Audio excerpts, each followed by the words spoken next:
चंद्रो भाषित शेखरे स्मर हरे गंगाधरे शंकरे सर्पै भूषित कंठकर्ण विवरे नेत्रोर्थ वैश्वानरे दंतित वक्रत सुंदरांबरधरे त्रैलोक्य सारे हरे मोक्षार्थिं कुरु चित्त वृत्तमखिलम मन्नेस्तु किं कर्मभिः नमो नमः। તમારા બધાનું સ્વાગત કરું છું આધ્યાત્મિક મહાશક્તિમાં। આજનો પ્રશ્ન ખરા અર્થમાં વિચાર માંગી લે એવો પ્રશ્ન છે। કેમ અન્ય દેવોની આપણે સંપૂર્ણ પરિક્રમા કરી શકીએ છીએ પણ કેવળ જગતના તાત આધાર અને ઉદ્યોતકને એટલે કે ભગવાન સાંબ સદા શિવને જ્યારે આપણે પરિક્રમાના પથમાં ચાલવાનું શરૂ કરીએ છીએ ત્યારે સાર્ધ પ્રદક્ષિણા એવમ અસ્તિ કેમ આપણે અડધી પરિક્રમા કરતા હોઈએ છીએ? આના પાછળનું કારણ શું છે? શું ભગવાનની પૂર્ણ પરિક્રમા કરવાથી કોઈ દોષ લાગે છે અથવા ભગવાનની પૂર્ણ પરિક્રમા કરવા માટેનું કોઈ વિધાન છે જ નહીં? ભગવાન સાંબ સદા શિવ એટલે કે લિંગ, એ લિંગ એટલે કે પ્રતીક, પ્રતીક એટલે કે જેમ કે આપણે સીધા શબ્દોમાં સમજવા જઈએ તો પુલ્લિંગ સ્ત્રીલિંગ એ જેમ પુરુષ માટે જાતિ જે છે એ પુરુષ જાતિનું પ્રતીક છે, જેમ સ્ત્રી જાતિનું પ્રતીક છે, એમ ભગવાન સાંબ સદા શિવનું એ વિગ્રહ એટલા માટે એ શિવત્વનું પ્રતીક છે। અને એ પ્રતીક એ સાચા અર્થમાં વિજ્ઞાનની દ્રષ્ટિએ જોવા જઈએ તો કેવળ એક પથ્થર માત્ર નથી, કોઈ ક્રિયા કે પ્રતિષ્ઠા કર્યા બાદ એને સીધે સીધું રાખી દેવામાં આવેલું એક માત્ર ને માત્ર સાધન નથી। એ રેડિયો એક્ટિવ કિરણોને સંશોધિત કરીને, શુદ્ધ કરીને, શોધિત કરીને એને પોતાના અંદર સંતાડી રાખવા માટેની જે અવસ્થા છે, જે સ્થિરતા છે, એનું રિએક્ટર અથવા એનું જે શોધિત કેન્દ્ર છે એ એટલે ભગવાન સાંબ સદા શિવનું શિવલિંગ। કેવી રીતે આ સિદ્ધ કરી શકાય? વિજ્ઞાનના જેટલા પણ રેડિયો એક્ટિવ સેન્ટરો છે, એટોમિક સેન્ટર્સ છે, એ તમામ સેન્ટર જેમ કે પુણેમાં રેડિયો એક્ટિવ સંશોધન કેન્દ્ર ડોક્ટર હોમી ભાભા જે સેન્ટર છે એનો આકાર જ્યારે તમે જુઓ છો ત્યારે આપણને સ્પષ્ટ રૂપે ખબર પડે છે કે એ આકાર શિવલિંગના આકારનો જ બનાવેલો છે અને એ આકારના અંદર રેડિયો એક્ટિવ કિરણોને સાચવવામાં આવે છે। હિરોશિમા અને નાગાસાકીને થોડું યાદ કરવું જોઈએ અને એ સમજ્યા પછી કે એ કિરણો કેટલા ભયાવહ હોઈ શકે છે એ આપણે સમજી જ શકીએ છીએ। અને આપણા ભારતની સંરચના, આપણા ઋષિમુનિઓની દીર્ઘદ્રષ્ટિ, આપણા ઋષિમુનિઓની બુદ્ધિગમ્યતા, ભૌગોલિક જ્ઞાન અથવા વિજ્ઞાનની દ્રષ્ટિ જે નામ આપો તે એ એટલું પ્રબળ છે કે જ્યારે તમે ભારતનું પરિભ્રમણ કરવાનું શરૂઆત કરો છો ત્યારે શંખાવ આકારમાં એટલે કે શંખના આકારમાં, શંખાવલીના આધારમાં જ્યારે ચક્રશંખ તમે જુઓ છો તો ચક્રશંખની ગતિના આધારે જ આપણા ભારતમાં જ્યોતિર્લિંગો સ્થપાયેલા છે।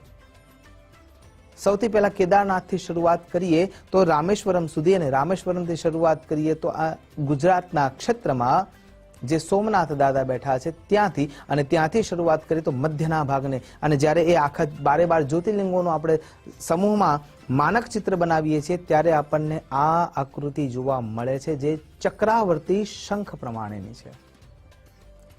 અરે જો સીધી રેખામાં વિચાર કરીએ તો ઘણા બધા જ્યોતિર્લિંગો કેવળ અને કેવળ ઉત્તરથી લઈને દક્ષિણ સુધી સીધી રેખામાં આપણને જોવા મળે છે।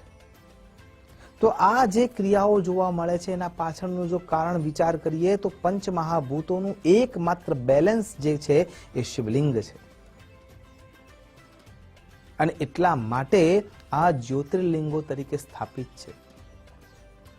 તમે વિચાર કરો કે એટોમિક જેટલા પણ સેન્ટર છે, જેટલા પણ રિએક્ટર્સ છે, જેટલા પણ કેન્દ્રો છે એ બધાનો આકાર શિવલિંગ તરીકે જ આપવામાં આવ્યો છે અને વૈજ્ઞાનિકોએ એવું સાબિત કર્યું છે કે એ આકાર છે એ શક્તિ ઉર્જાને કેન્દ્રમાં રાખીને એને સાચવવાનું કામ સૌથી વધારે કરી શકે છે।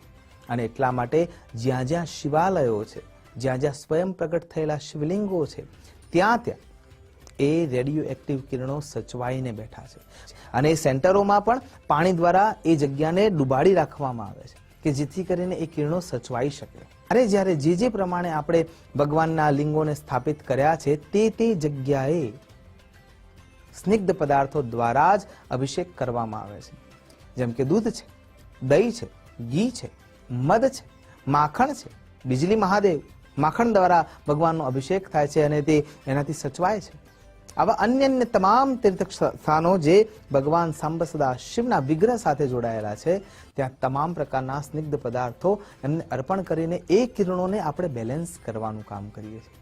અને એટલા માટે થઈને ભગવાન સાંબ સદા શિવ ઉપર જે કોઈ પણ દ્રવ્ય ચડી ગયું છે, માનો કે એ કેવળ અને કેવળ પાણી છે, તો એ પાણી જ્યારે જગદંબાના ભાગ તરફથી વહી રહ્યું છે, એ જગદંબાનું જ્યાં સ્થાન છે, ગણેશ અને કાર્તિકેયનું જ્યાં સ્થાન છે, ત્યાંથી એ પાણી અથવા દૂધ કે જે કોઈ પણ પદાર્થ છે એ વહી રહ્યો છે, તો એ જો આપણા શરીરને સ્પર્શ કરે છે તો એ કિરણો આપણા શરીરને નુકસાન પહોંચાડવા વાળા બની શકે છે. અને એટલા માટે સાયન્ટિફિકલી રીતે જોવા જઈએ તો ભગવાન સાંબ સદા શિવની સાર્ધવ અડધી પરિક્રમા કરવાનો ઉલ્લેખ એના કારણે મળે છે. તમે એમ પણ વિરોધ કરી શકો કે એ કિરણો તો ફેલાય છે, તો એ જો કિરણો ખાલી ફેલાય છે તો દૂર બેસવાથી પણ એની અસર થશે જ. પણ ના, જળ સાથે એ તત્વો વહેતા હોય છે. અને એટલા માટે પરીક્ષણના માર્ગમાં જ્યારે તમે જોશો ત્યારે કેટલાય મંદિરોમાં એ જગ્યાને ખુલ્લી રાખવામાં આવે છે અને ભગવાન સાંબ સદા શિવ ઉપર ચડાવેલું જે દૂધ છે, પાણી છે અથવા અન્ય પદાર્થ છે, એ જે બહાર જાય છે, એ બહાર ગયા પછી જો શ્વાન એનો વારે વારે ઉપયોગ કરે છે તો એના શરીર ઉપર વાળ રહેતા નથી, કેમ કે એના શરીરના અંદર એ તત્વો પહોંચવા લાગ્યા છે. અને એટલા માટે એ તત્વોને આપણે એ રીતે સ્પર્શ કરી શકવા સમર્થ નથી. અને એવું ના થાય એટલા માટે થઈને ભગવાન સાંબ સદા શિવની સાર્ધવ અડધી પરિક્રમા કરવામાં આવે છે. હા, એનો અધિકાર ચંડનો છે. અને એટલા માટે જે પુરાતન મંદિરો છે ત્યાં ભગવાન સાંબ સદા શિવનો જે શરીર ઉપર ચડેલું દ્રવ્ય છે એ જે બહાર નીકળવાની જગ્યા છે, જે ગૌમુખ મૂકવામાં આવ્યું છે, ત્યાં એક મૂર્તિ સ્થાપિત કરવામાં આવી છે.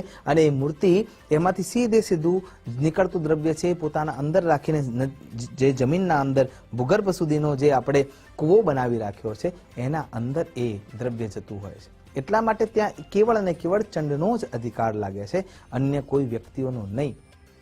એટલા માટે ભગવાન સાંબ સદા શિવ ઉપર જે કોઈ પણ દ્રવ્ય ચડ્યું છે એને લેવાનો અધિકાર કેવલ અઘોરી સાધુ મહારાજનો છે, કેમ કે એ જીવનથી વિરક્ત થઈ ચૂક્યા છે.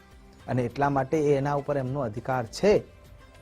જે સંન્યાસી છે એમનો પણ અધિકાર છે, અને તપોધન બ્રાહ્મણ છે એમનો અધિકાર ત્યાં લાગુ પડે છે. અન્ય કોઈ એને પચાવવા માટે સમર્થ નથી. આ માટે એ રેડિયો એક્ટિવ કિરણોથી સુસજ્જિત થઈને નીકળેલું જળ છે, એટલા માટે એનો ઉપયોગ આપણે ન કરી શકીએ અથવા એનું ઉલ્લંઘન અથવા ત્યાંથી પરિક્રમા પણ ના કરી શકીએ. અને જો ધર્મની દ્રષ્ટિએ જોવા જઈએ તો જગતના ઉત્પત્તિ, સ્થિતિ અને લયના કારણરૂપ જે ભગવાન સાંબ સદા શિવ છે, આ ગેલેક્સીનું સૌથી મોટું પ્રતીક છે. ગેલેક્સીના અંદર જ્યારે આપણે ચલચિત્રોથી નજર કરીએ છીએ તો આપણને વિશાળકાય રૂપે આકાશગંગા જ્યારે ગોળ લપટાઈ હોય અને વચ્ચે ભગવાનનું કેન્દ્ર એવું લિંગ સ્થાપિત થયું હોય એવા આકારો જોવા મળે છે. કોણ એની પરિક્રમા પૂર્ણ કરી શકે? અને શિવપુરાણનો આધાર લઈએ તો પણ જ્યારે શરૂઆત થઈ ત્યારે બ્રહ્માજી હંસના રૂપમાં ઉપરના તરફ એ અગ્નિસ્તંભને છેડાને પહોંચવા માટે ઉપર ગયા હતા અને નીચેના ભાગમાં ભગવાન વિષ્ણુનારાયણ શુકર રૂપે ઉતરતા હતા, પણ છતાંય એનો ઓરછોર મળ્યો નથી. જો જગતની આ બે દિવ્ય શક્તિઓ એનો પાર કે તાગ ના પામી શક્યા હોય તો આપણે કેવી રીતે પામી શકીએ? અને એટલા માટે પણ ભગવાન સાંબ સદા શિવની અડધી પરિક્રમા જ કરવામાં આવતી હોય છે. ભગવાન સાંબ સદા શિવની સાર્ધવ પરિક્રમા કરતા કરતા આપણે આપણા જીવનના લક્ષ્યોને પ્રાપ્ત કરી શકીએ અને ભગવાન સાંબ સદા શિવના શિવત્વને પ્રાપ્ત કરી અને અંતે ભગવાનને પ્રાપ્ત કરવા માટે સમર્થતા પ્રાપ્ત કરી શકીએ. એ જ અભ્યર્થના સાથે નમસ્કાર. અસ્તુ સદા શિવોહમ. નમો નમઃ.